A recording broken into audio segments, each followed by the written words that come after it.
Recently, This is America and the World visited Nepal. It's a beautiful country in South Asia located between China and India. Nepal may not be a wealthy nation, but it's a truly rich world unto itself, offering breathtaking landscapes, diverse cultures, ancient traditions, as well as warm and very welcoming people. From the majestic Himalayas, including Mount Everest, to jungle safaris and countless sacred temples, tourists, adventurers, nature lovers, and spiritual seekers will all find something unique to experience in Nepal. On this program, we traveled to the province of Lumbini in southern Nepal to learn about Buddhism. Lumbini is the birthplace of Lord Buddha. It's a UNESCO World Heritage Site and a sacred destination for Buddhists, pilgrims, and tourists eager to visit the exact location of Buddha's birth. Lumbini is also home to the World Peace Pagoda and the many temples and monasteries built by countries from around the world to honor Buddhism. We'll visit the Mayadevi Temple, Buddha's birthplace, and learn some of the basic teachings of Buddhism and its relevance in today's modern world. Join us as This is America and the World visits Nepal. This is America and the World is made possible by the Japan-America Society of Washington, D.C., 21st Century Citizenship, the Frank Islam and Debbie Dreisman Foundation, the Nepal Tourism Board, the Sultanate of Oman, the Kingdom of Morocco,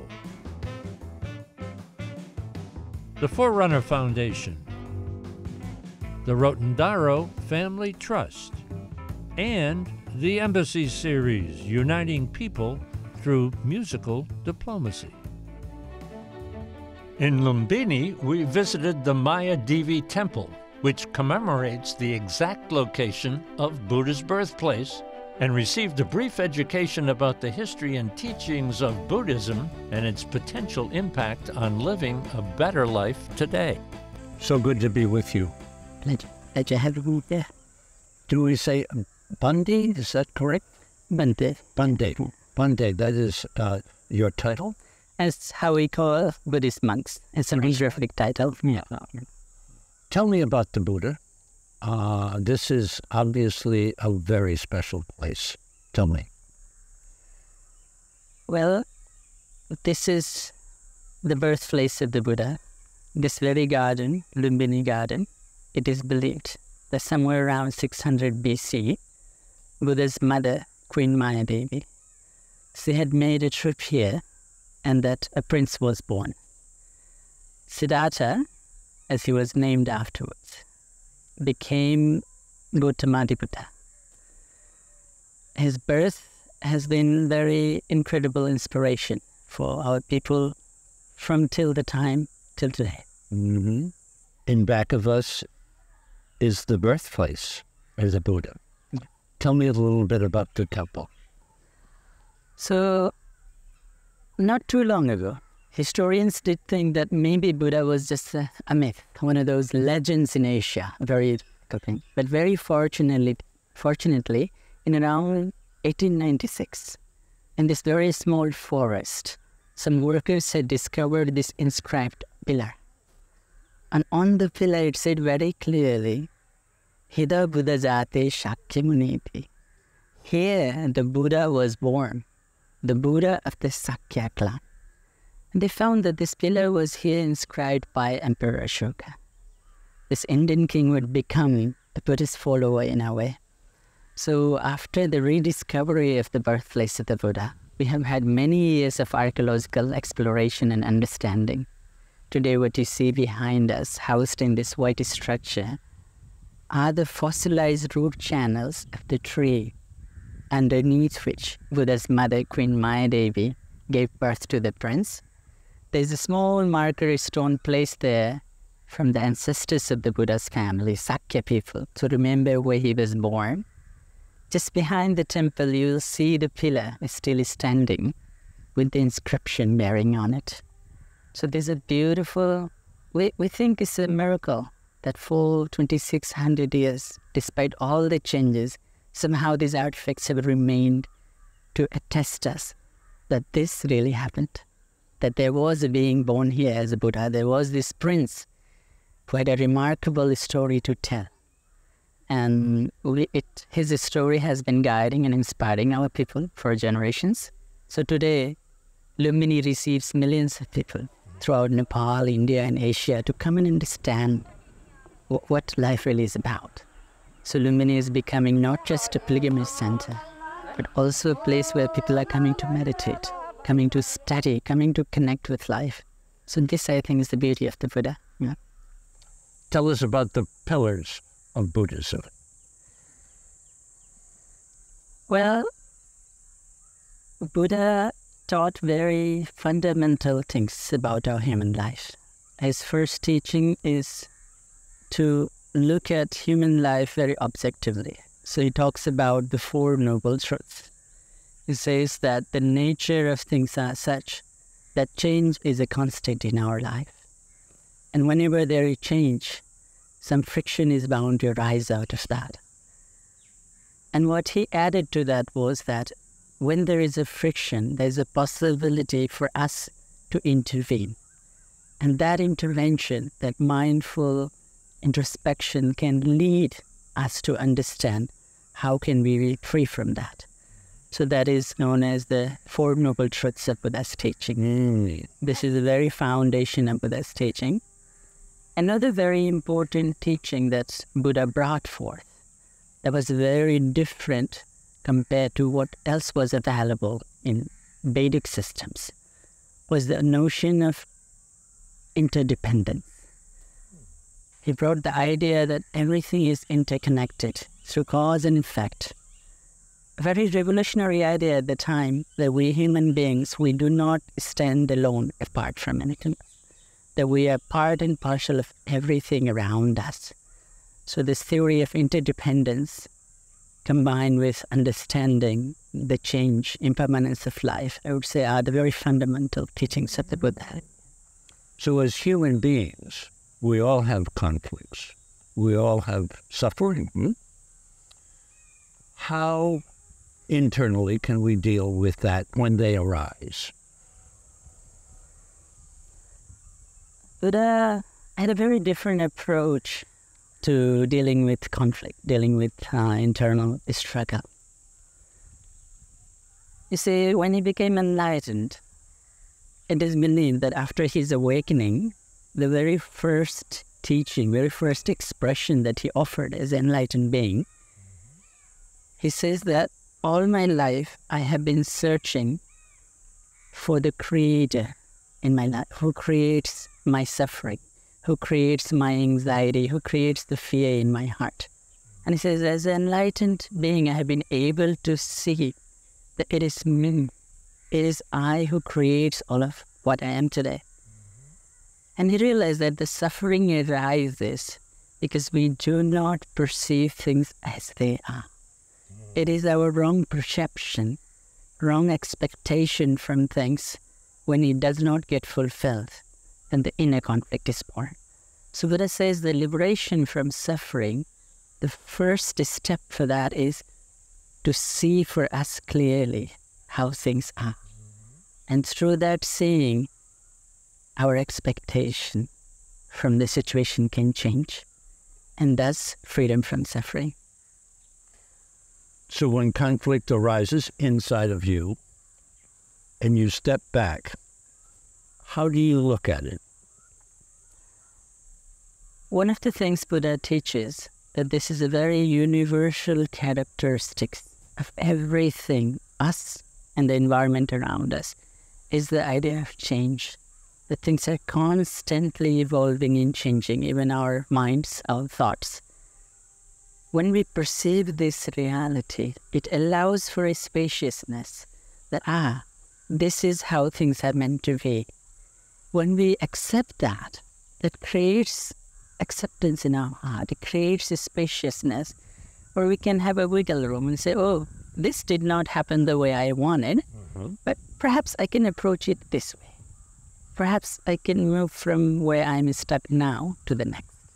So you say when we're in the traffic jam in downtown Kathmandu, you're saying, look at the reality.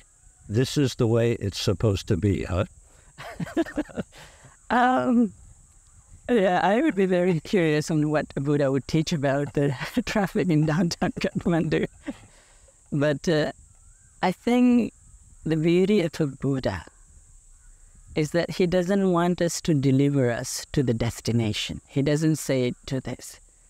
He helps us to continue moving from where we are stuck, how to flow, how to open our heart, and how to go next. So from being stuck, how to start moving. I think that's more of the Buddha's approach. People are afraid of change, though, aren't they? People are afraid of accepting reality the way it is. Right? I think this is a human paradox. Yeah. At the deepest core, somewhere we want to change, we want to grow. And at the same time, we are afraid of change that it arises. So this, to me, seems the very fundamental dilemma. And Buddha's intervention there is to bring mindfulness, bring mindful observation of how things are. That despite my struggle, I am, and the environment around me is always changing, and I cannot hold to it. So I think that's the Buddhist way of life. So change, but acceptance as well, huh? Acceptance of the change. Acceptance and presence, flowing with the change as it's arising. And I believe that when we are present as change occurs, the energy we spend on struggling with holding on to what has already gone, that inertia gets freed. That inertia gets liberated. And thus we are able to adapt to new things that arise. We are able and present fully where we should be. You use the term mindfulness. Help us understand mindfulness. There's a beautiful sutta once in the life of Buddha. It is said that after he had been teaching for almost 10 years as an enlightened master throughout India and Nepal, some monks had gathered around him and they said, "Oh, Buddha, we're so pleased to have met someone like you. With your miraculous personality, your great courage, and so for all these great virtues they were praising about Buddha." When Buddha arrived and he says, the greatest virtue I have as a Buddha is not all these miraculous powers, but my greatest virtue of the Buddha is that when a Buddha is sitting, walking, eating, he or she is always present, always aware of any thoughts arising, always aware when there is a perception arises, always aware when the mind is reacting to something. This continuity from when thoughts arise to how they grow and how we end them, this continuity of presence, in short, we call mindfulness. In Buddhist term, is known as sati. In a simple way, we can understand that all our human life, actually, though it's very complex, but from a meditative point of view, there are only basic 4 or 5 fundamental things that always occur. First is perception. So anything that occurs in our life, we only see it when we perceive it. So perception is very fundamental. And then when we perceive it, there is recognition of that. We recognize it as a good, as wholesome, as maybe not so good, or anxiety. That recognition is also very fundamental. And then reaction occurs. If we perceive it positive, then a different set of reaction. If we perceive it as not so nice, then we react differently. So Buddha says that these 3, perception, recognition, and reaction, this is fundamental to every human being. And if we are present as these steps are occurring, our experience gets fulfilled. We see things in broader spectrum. So this is what mindfulness is. Present in the moment. Present in our experience as it's unfolding. As it's unfolding. The people in America, people in the West, have an idea, a general idea, that maybe people in Asia, Buddhists in particular, know something that we don't know. Do you think so? Well, there is this sense of mysticism and this aura of esotericism. Yeah. But I remember one of the greatest meditation teachers of our time, the Vietnamese monk he passed away, Thich Nhat Hanh. When he met very famous Christian teacher, Thomas Merton, Thomas Merton asked him, "Oh, Venerable Monk, when you were training as a Buddhist monk in the seminary, what did you learn in the first few years of your life?" You know what Thich Nhat Hanh answered? What? The very simple thing of just how to close the door quietly. That's all his training was. So from the surface, it appears that Buddhism is so esoteric, so mystified, and that perhaps the East knows something secret that we don't know. But the beauty is that if you come to it, it's about simpler things in life. Just walking, sitting, talking, eating, drinking, with complete presence, complete mindfulness, complete receptivity. That's the Buddhist way of life. Somebody once said, if you're going to walk, walk. If you're going to eat, eat. If you're going to converse, converse. Because the truth in this universe is, it seems, as we begin to understand this vast, complex universe, it serves what has arisen in a human being, our ability to do these simpler things, even like drinking a cup of tea. The senses involved in it, our taste buds, our perception is one of the most sophisticated intelligence. So doing such a simple act, if we are present there and we begin to see how the simple act involves so many processes, it helps us understand that we human beings, as complex as we are, while dealing with even any emotion in life, be it meeting with our loved one, be having to face difficult times in our life, if we can be fully present with the subtle things unfolding at the surface of mind, we can respond to it with utmost presence. So I believe that this was the revolution of the Buddha, the revolution of attention, revolution of being present. This helps us to live our life in its entirety. Being present. I'm here with you. May I thank you for our conversation, for the education, and for your hospitality. Such a pleasure. Thank you. Thank you.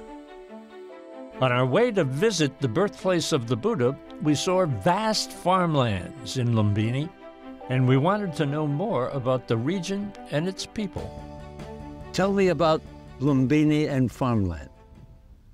So Lumbini is mostly it's a farmland. The people here are agrarian people. Most of them are involved in agriculture, and this place, as we read in the text, it is said that this was a beautiful garden back then, and where the Buddha was born.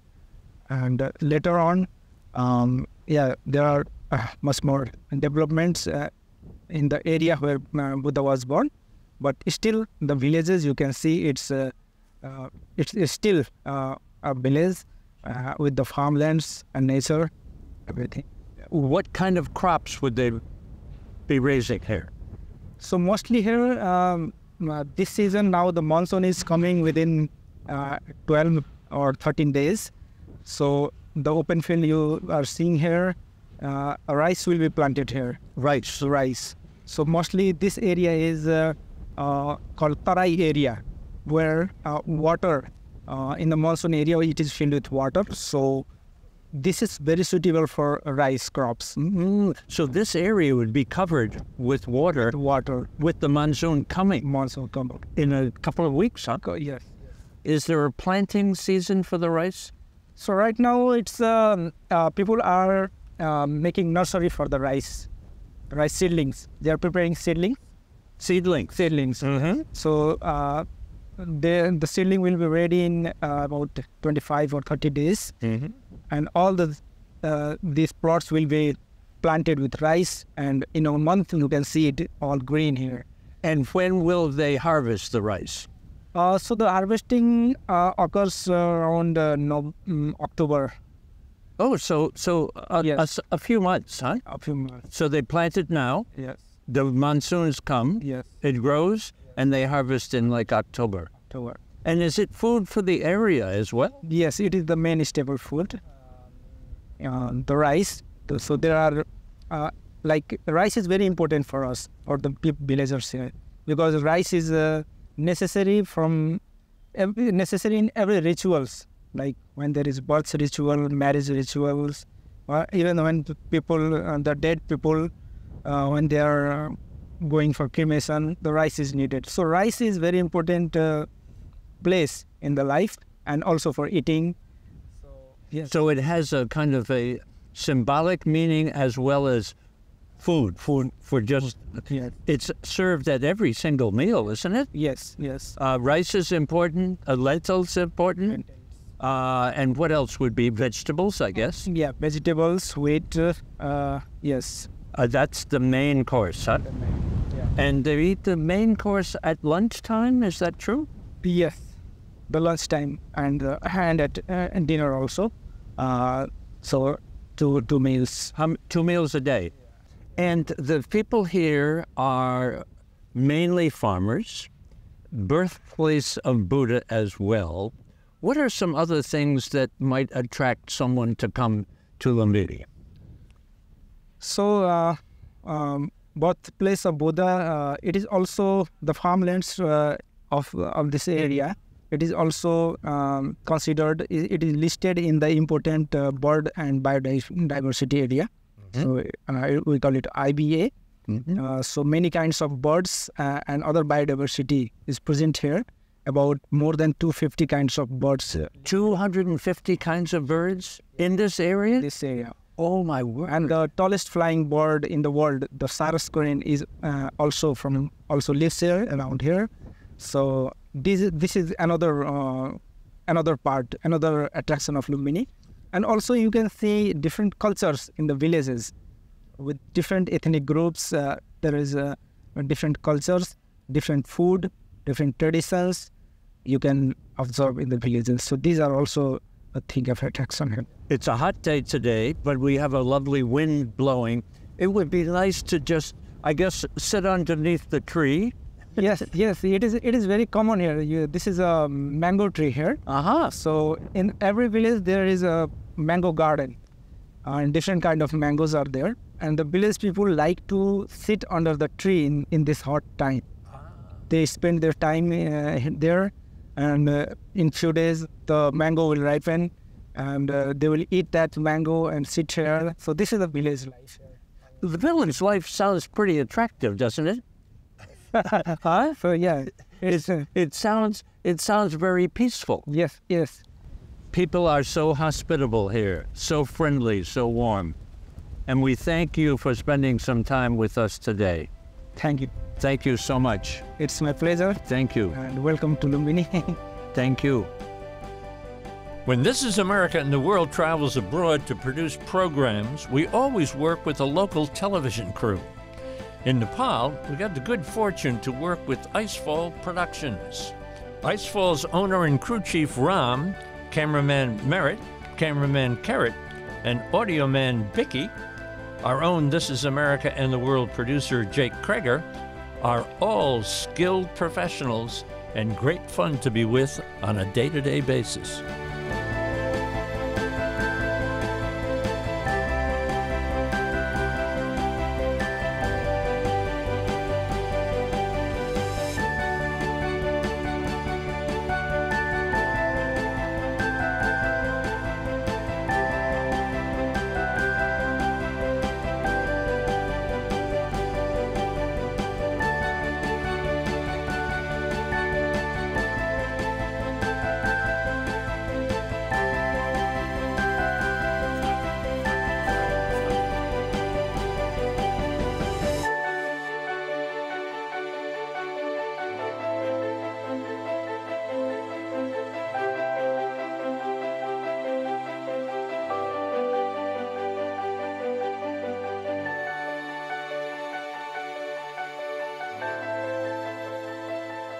Special thanks to the Yak and Yeti Hotel, our home away from home in downtown Kathmandu.